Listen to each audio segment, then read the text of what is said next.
Welcome back to the Beardsley Doctrine in the conclusion of the American Death March. It's hard to believe that in spite of one failure after another, Americans haven't stopped this march yet. And it's even harder to believe that many Americans still don't even know about it or refuse to acknowledge it. They've missed all the obvious signs. I assume because they've been so easily fooled by the endless propaganda that they hear from the media and the government.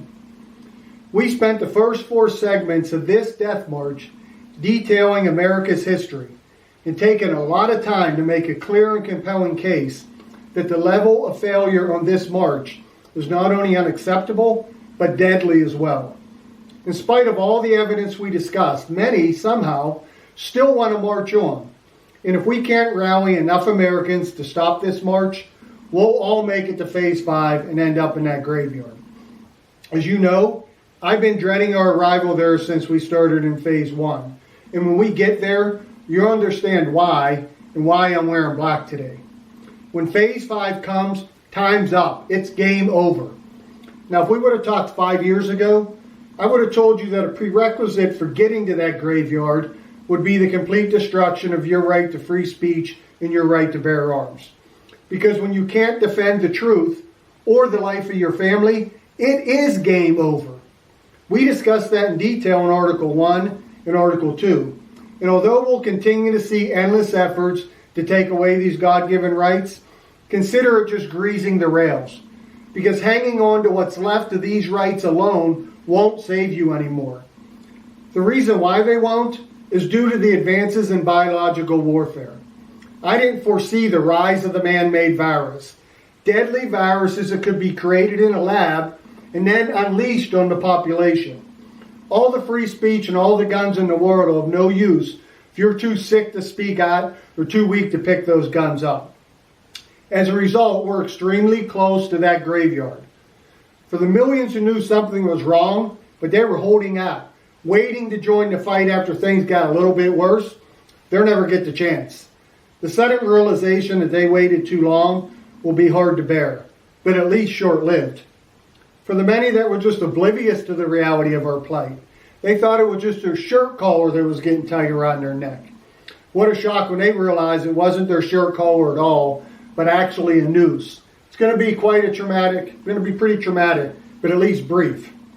And for all these people that were easily fooled by the propaganda, they were taking victory laps, patting themselves and each other on the back for helping to destroy our future.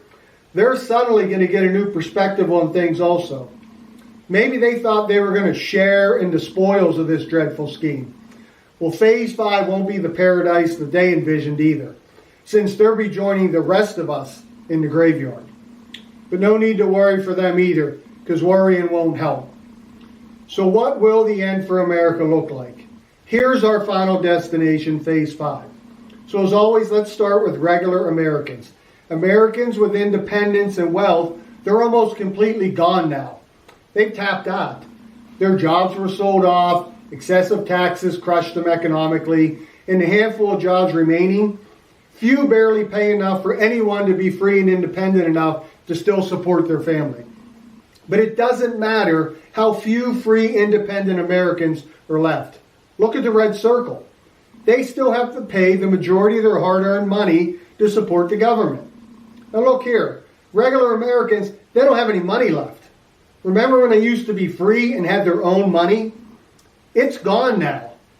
Remember when America was filled with free, independent people? Remember all these people? Could have been your parents, your grandparents, your friends. They're gone now also. Where'd they go? Most regular Americans, stripped of their jobs, their pride, any wealth they had, and their freedom, they moved over to the welfare rolls. They don't have any wealth or power to help our country anymore. Years of failed policies was their demise. And oddly, many of these backward policies were actually supported by many working Americans. It's hard to believe, but it's true. It never made any sense to me, but too many Americans, they just didn't see it coming in spite of all the obvious signs. Now, on the other hand, the government and their small circle of friends are doing great in Phase 5. They've consolidated almost all the country's wealth and power amongst themselves and their friends in big business. The government and their friends and a few large corporations control almost everything now. They executed a brilliant yet diabolical scheme that fooled so many people. This scheme enabled them to transfer all the people's wealth and power to themselves through high taxes, all while their friends paid little to no taxes. But that wasn't the only way. They sold off your jobs, they sacrificed your kids in war-for-profit schemes, they eroded your rights. The list could go on, but we covered most of it during the first 4 phases. So I'm not going to recite them all again now. We had our chances to change it, but we didn't. And what about immigration? After years of a reckless immigration policy that enabled tens of millions to invade our country, when we get to phase 5, immigration zero. Look in the red box. Nothing. It's done. Finished. And our borders are finally locked down. Now, why did it take so long? And why after all these years of negligence? The answer? Although many of these migrants were chasing the American dream, they didn't realize that they were simply being used as a weapon like the welfare rolls to bankrupt regular Americans and to participate in a huge voting bloc dedicated to implementing more failed policies that were destined to destroy all of our futures. Many of these migrant votes, although paid for by the taxpayer, were used to cancel out the votes of those same taxpayers while at the same time bankrupting them. The work of these immigrants is done now. Well, it's almost done. We'll still need a fresh supply of new serfs to serve the elite and to act as cannon fodder to keep our endless war-for-profit schemes going. So a small number will still be allowed to do that. But fundamentally, it's zero now. With free independent Americans crushed and without the labor of those hard-working Americans to pay for the benefits of these immigrants, they just aren't welcome anymore, since the money for their benefits would have to come from the huge pile of money amassed by the government or their friends. And, truth be told, they're not going to be willing to part with any of their money. And they certainly aren't going to be willing to give up any of it up for you or for any immigrants to eat. Remember the vicious cycle we looked at last time to pay for this reckless policy? They were always only willing to give other people's money to keep these people just alive enough to vote, but never their money. As obvious as this was at the time, a lot of people never realized it. They actually thought they were sincere about this compassionate, caring brotherhood thing, but they weren't. And this giant serf class made up of migrants and welfare recipients, they were already mostly reduced to slaves. But all the propaganda somehow convinced most of them otherwise. The government used our good intentions against us. And their well-crafted emotional ploys, they work like a charm to shame you into paying for it, while at the same time destroying your future. So after years of increasing and unsustainable welfare payments, these payments that used to be shown in the red circle, they're gone also. They don't exist anymore. Remember, the government was transferring over $1 trillion of your hard-earned taxes to welfare recipients as we marched on in phase 4. But in phase 5, welfare's over. It's zero again like in phase 1. Just like the money to pay for migrants, payments to welfare recipients would have to come from the government, since the wealth of regular Americans that were paying for it is gone now. So with well over half the country surviving as wards of the state and dependent upon government checks to survive, who pays for these millions of Americans to survive now if the American worker's too poor to do it and the government and business, they're not willing to part with their huge pile of ill-gotten money? This is when it gets interesting. Nobody pays for them. Now, how can that be? Food and health care, they're a universal right. We were told that for years. You're entitled to it. And as long as the government was bankrupting their political enemies and using working Americans' money to pay for it, they did consider it a right. But really, it isn't. And when it came time for the government to actually pay for it, it isn't going to happen. Many fooled by these lies will be quite surprised when they find out that they're not entitled to these things. Now, if you were paying attention, you may have noticed that since we got to phase 5, that something else was missing other than immigration. What about the hundreds of millions of Americans in need that rewards of the state are beholden to the government that had been increasing in numbers and at an alarming and unsustainable pace since Phase 3 started? Remember this group in the blue box? They're almost completely gone now in Phase 5. With welfare gone, like in the old days, the few that remain must rely on family, friends, and the church to survive. America's long gone as we know it, and a new two-tiered society has been implemented. The top tier is a self-proclaimed elite class that controls all the power and all the wealth.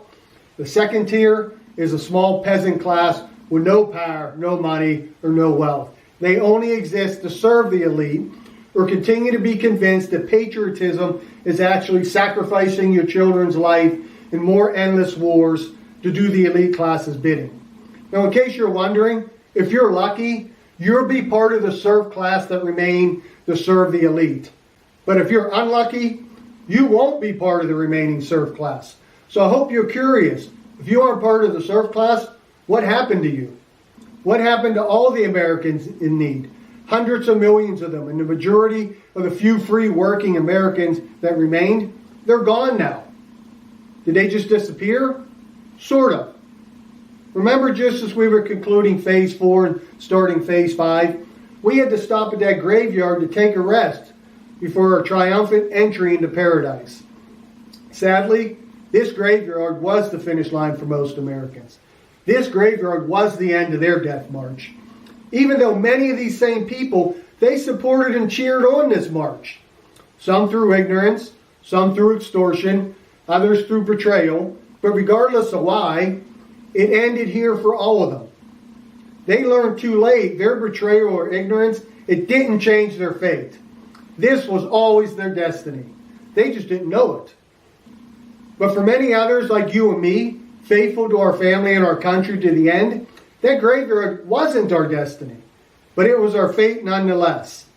That fate sealed by how easily millions of Americans were fooled by the obvious lies and propaganda into continuing this march. So many chances along the way to change the outcome. So many warning signs, like that giant tornado that was headed our way. But these signs came and went unheeded. Was it blind faith that caused them to miss them? Ignorance? Cowardice? Just the inability to face the truth that enabled these people to march on, in spite of all the things that told them to change course? We'll never know for sure what these people were thinking. What we do know is they really didn't just disappear, though, either. Remember I told you Phase 5 will come swiftly? There won't be time to change your ways when it comes. No time to right the wrongs. When the end comes, it's over for you know it. So what happened to those hundreds of millions of Americans? Well, many will pass by the way of another pandemic. The last pandemic seemed more like a trial run to me than the real thing. But this time around, it's the real deal. There were about 1,000 odd things about the last pandemic, but there were 3 particularly odd ones. First, we never found out with certainty where the virus came from. Nobody really seemed that interested. Something like a mosquito bit a bat, and then a bat had sex with a monkey, and a shopkeeper ate that monkey in a wet market in China and got infected. It was a crazy, far-fetched story. But as a testament to the blind faith I've mentioned, this story actually sounded believable to a lot of Americans. Well, guess what? You won't know where the next virus came from either. With the bat story getting old, maybe the next one will come from aliens in a flying saucer. How many will believe that one? Who knows? But there's nothing you can do about it anyways by this time. The second thing that was odd about the last pandemic was that it never seemed to kill anyone in the elite class. No politicians from any country. No business leaders, no rich people or their friends. Even though most of these people are older and in a high-risk group, they all had some type of special immunity. Well, guess what? This next pandemic won't be any different either. Pandemic deaths, just like the last one, only occur among regular folks, people like you and me. The first pandemic wiped out 1 million Americans, but this next one, it'll be hundreds of millions. And if the new virus doesn't kill you, the draconian measures put in place for the infected, or anyone that the government deems infected or at risk, will. And that's the third odd thing about the last pandemic. pandemic measures were only necessary for regular Americans. They didn't seem to apply to the self-proclaimed elite class. And these new measures for the new pandemic, much more severe than the last time, they will also only be in place for regular folks again. Things such as lockdowns and forced drug regimens, loss of job, loss of medical care, no access to food. In a new scheme for Americans, although successfully tested and implemented in other less free countries during the last pandemic, isolation camps. These isolation camps, or concentration camps, as they're more commonly called, is where the government will round up and detain the infected or those they deem infected. These camps are breeding grounds not only for the new virus, but for a host of other deadly diseases. And many will fall victim there. All these pandemic measures will certainly put a dent in the population of their choosing. And if you're an American who still believes in our Constitution and our freedoms, you're certain to be among the chosen. But the new pandemic and the response to it, they aren't the only ways that people will disappear. As you already know, law and order is already on thin ice. And keeping criminals in jail, it seems like a lower priority than the safety of your family. And that's for a reason. This criminal element, not only seemingly enabled and encouraged by our government, but beholden to the government for their freedom now, is ready to be unleashed on the enemies of their choosing. But on top of all the criminals already out on the streets today, when the next pandemic starts, to keep the prisoners safe from the virus, our jails will be emptied and our fragile law and order will collapse completely. While the elite will be secure and safe, compliments of the armed guards in secure compounds that you paid for, the rest of us will be fending for ourselves, and many of us will fall victim to this ever-increasing criminal element. But like all the other consequences of these deadly policies, the victims of this violence aren't as random as you think. But many will also meet a violent end at the hands of fellow Americans. After years of propaganda promoting division and hate in our country, when the welfare payments stop and the pandemic strains the food supply, things will get desperate pretty quick. The millions of people will be even more easily misled to believe that their starvation isn't due to the government's failed policies, but somehow due to their fellow Americans. Millions of Americans, no food, no way to get it, and millions packed in our largest cities. This will have a bad outcome. But as always, you may not be able to get food, but you still have access to all the illegal drugs that you want to help you cope with the carnage. This chaos will finish off most of the ones that escape the fate of the pandemic or the criminal violence. Now, by the time we get to phase 5, our military and police had already been exposed to years of brainwashing, as well as the practice of only promoting men and women to leadership roles that they believed would be willing to betray our future. This led many to believe that these men and women would readily betray their oath to our Constitution during this crisis. But they underestimated these men's and women's loyalty to do the right thing. And the majority of our troops and police officers, they chose God and country instead. Now, this miscalculation complicates things for those that were hoping for a quick end to the American dream. These honorable troops and officers, like the rest of the Americans still defending their families and rights, will quickly be deemed as traitors and domestic terrorists. So to restore law and order, our government will ask that troops from foreign countries be sent to America to restore order and to provide help against these rebels and terrorists. You know the groups that are coming to help. NATO and the UN peacekeeping types. Maybe even China will help. These foreign troops are welcomed in by our leaders, and they are here to help.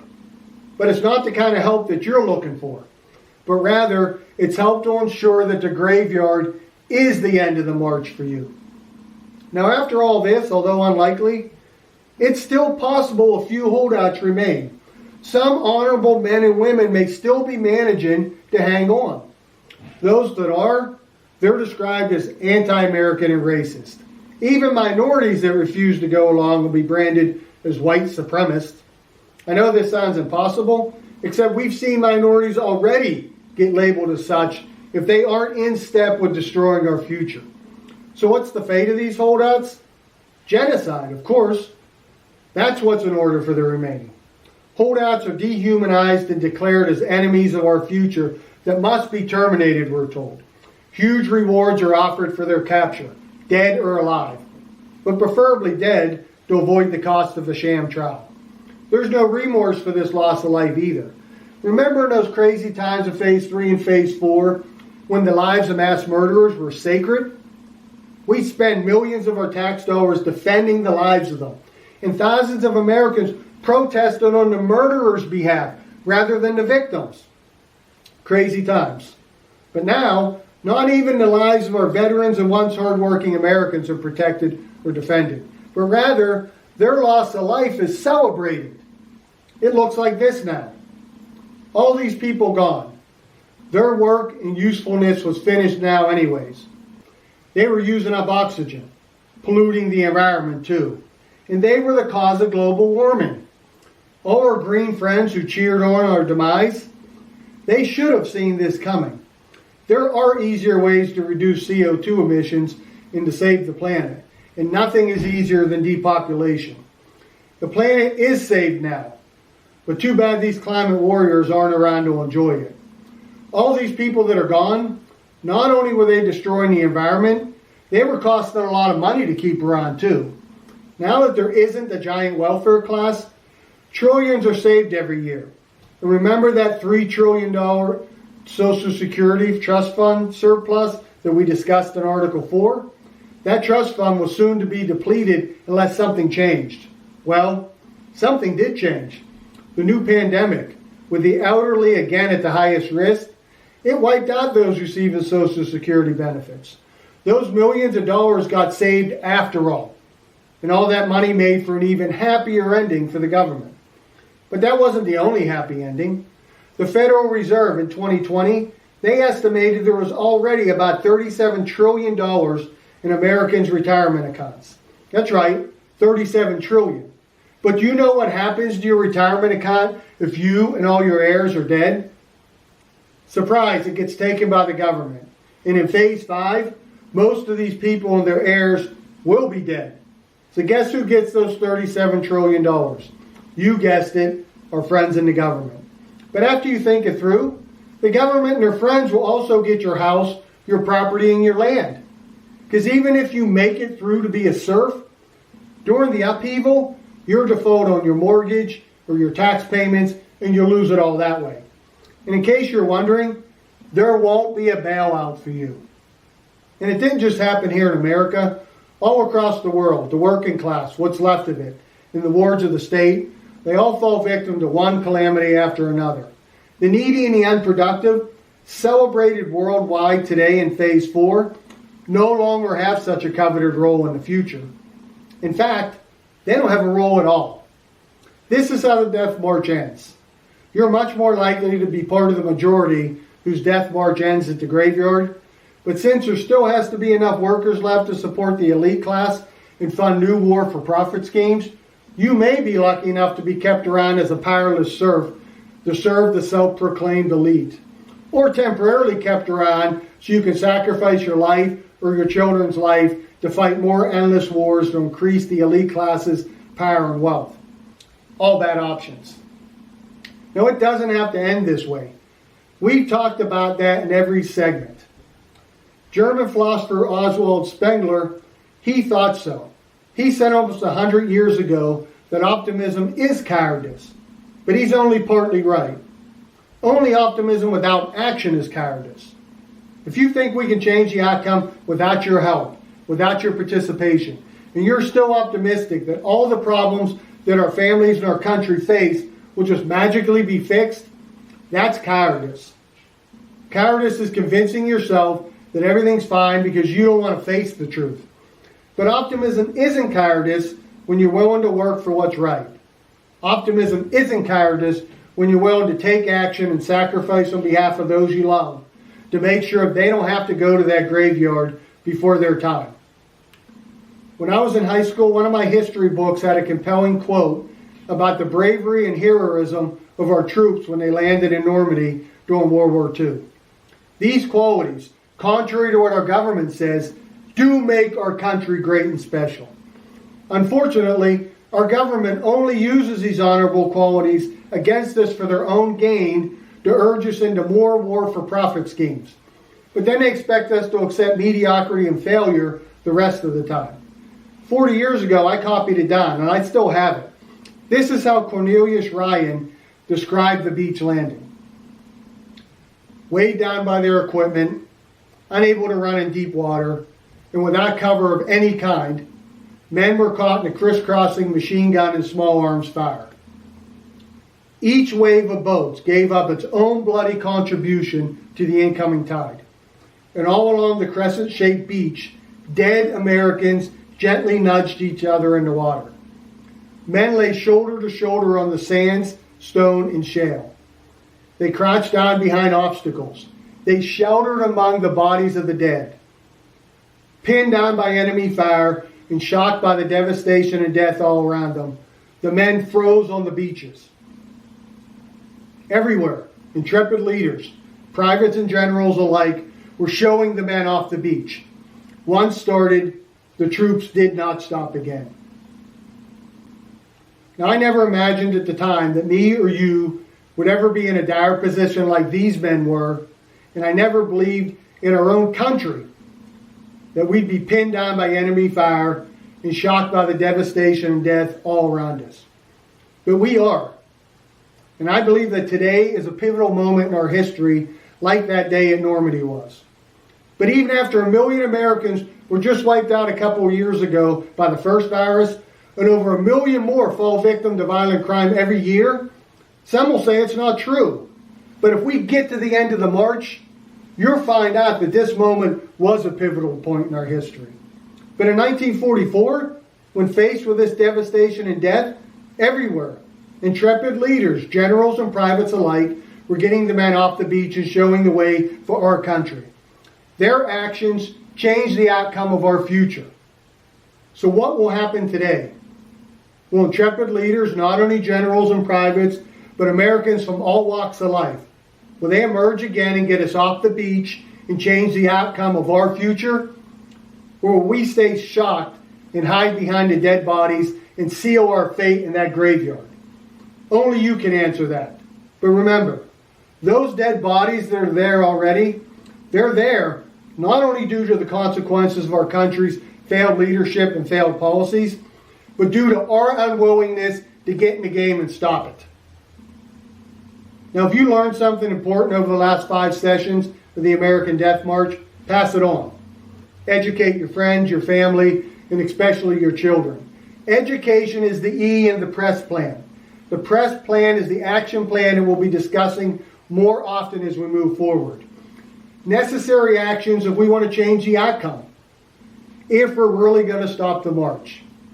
And we can right the wrongs. We can put America back on a path to success, but only if we commit our time and actions to building that better future now.